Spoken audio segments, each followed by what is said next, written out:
মন খারাপ লাগতেছে? হ্যাঁ মন কাঁদে? হ্যাঁ পরিবারের জন্য কাঁদে? হ্যাঁ পরিবারের জন্য কাঁদে।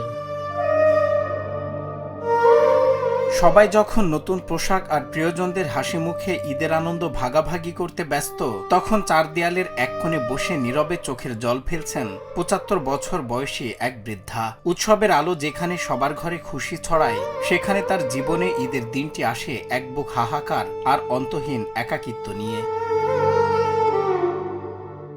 তিনি চিরকুমারী তুলো বেগম। মা বাবা হারিয়েছেন বহু আগে, আর শেষ বয়সে এসে ভাই বোন থাকলেও দীর্ঘ ৬ বছর ধরে জোটেনি কোনো পারিবারিক স্নেহ। সবাই যখন ঈদের আনন্দে মেতে ওঠে, তখন অশ্রুভেজা কণ্ঠে তুলো বেগমের আকুতি, আমার ভাই বোনকে দেখতে ইচ্ছে করে, বাড়ি যেতে ইচ্ছে করে, কিন্তু কেউ খোঁজ নেয় না। এই জীবন আর ভালো লাগে না। আমার নাম তুলু, আমার ছেলে নাই, আমার নাম চিন্টু, আমার নাম তুলু সিটিক। ভাইদের কাছে যাবেন? হ্যাঁ বাইরে। মন চায়? হ্যাঁ যেতে মন চায়? হ্যাঁ বোনের কাছে যেতে মন চায়? হ্যাঁ মন খারাপ লাগতেছে? হ্যাঁ মন কাঁদে? হ্যাঁ পরিবারের জন্য কাঁদে? হ্যাঁ পরিবারের জন্য কাঁদে। দেখতে মন চায়? হ্যাঁ দেখতে পাচ্ছি। ৬ বছর আগে একরা শূন্যতা সঙ্গী করে তুলো বেগমকে রেখে যাওয়া হয়েছিল নারায়ণগঞ্জের রূপগঞ্জের চানপাড়ায় অবস্থিত ডিবিকেপি প্রবীণ পুনর্বাসন ও পক্ষাঘাত চিকিৎসা কেন্দ্রে। এই কেন্দ্রের অনেক প্রবীণকে ঈদের দিনে পরিবার বাড়িতে নিয়ে গেলেও তুলো বেগমের ভাগ্যে তা জোটেনি। তাকে নেওয়ার জন্য আসেনি। কষ্টের কথা মাঝে মাঝে আমি জিগাই, কষ্টের কথা উনি কয়, আবার মনে হয় অনেক কিছুই আমি ভালো মন্দ জিগাই, তারপরে হ্যাঁ কয়, কথাবার্তা কইতে পারে, কষ্ট করে কয়। একটা সন্তান নেই, একটা পোলাপান নেই, আর বাইরে আয়া দেখে না, বোনের আয়া দেখে না, এই যে আর কষ্ট মনে করে। দেশের বিভিন্ন প্রান্ত থেকে আসা এমন অসংখ্য অবহেলিত ও পক্ষাঘাতগ্রস্ত প্রবীণদের আশ্রয়স্থল ডিবিকেপি পুনর্বাসন কেন্দ্র। পরিবার পাশে না থাকলেও এই কেন্দ্রের কর্মকর্তা ও সেবিকরাই এখন তুলো বেগমের একমাত্র আপনজন।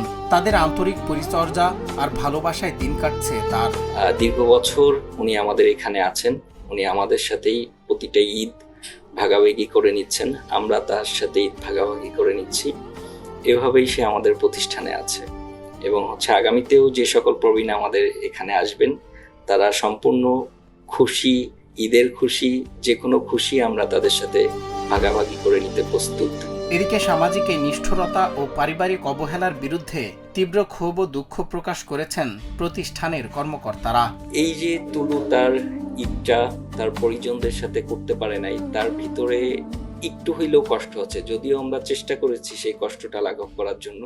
এরপরেও তার যে আপনজন, সেই আপনজনের সাথে না থাকার যে কষ্টটা তার ভিতরে কিন্তু রয়ে গিয়েছে।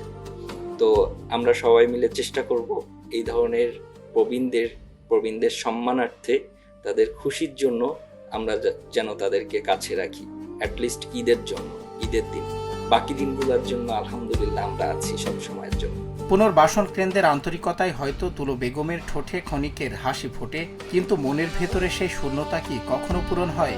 আজ তুলো বেগমের এই অশ্রুসিক্ত চোখ আমাদের সমাজের বিবেককে এক বড় প্রশ্নের মুখোমুখি দাঁড় করিয়ে দেয়। আজ যারা নিজের আপনজনদের এভাবে অবহেলায় ফেলে যাচ্ছেন, কাল তাদের নিজেদের ভবিষ্যৎ কি হবে? এই প্রশ্ন এখন সবার মনে। সজল বিশ্বাস, নিউজ ডেস্ক, বাংলা টিভি।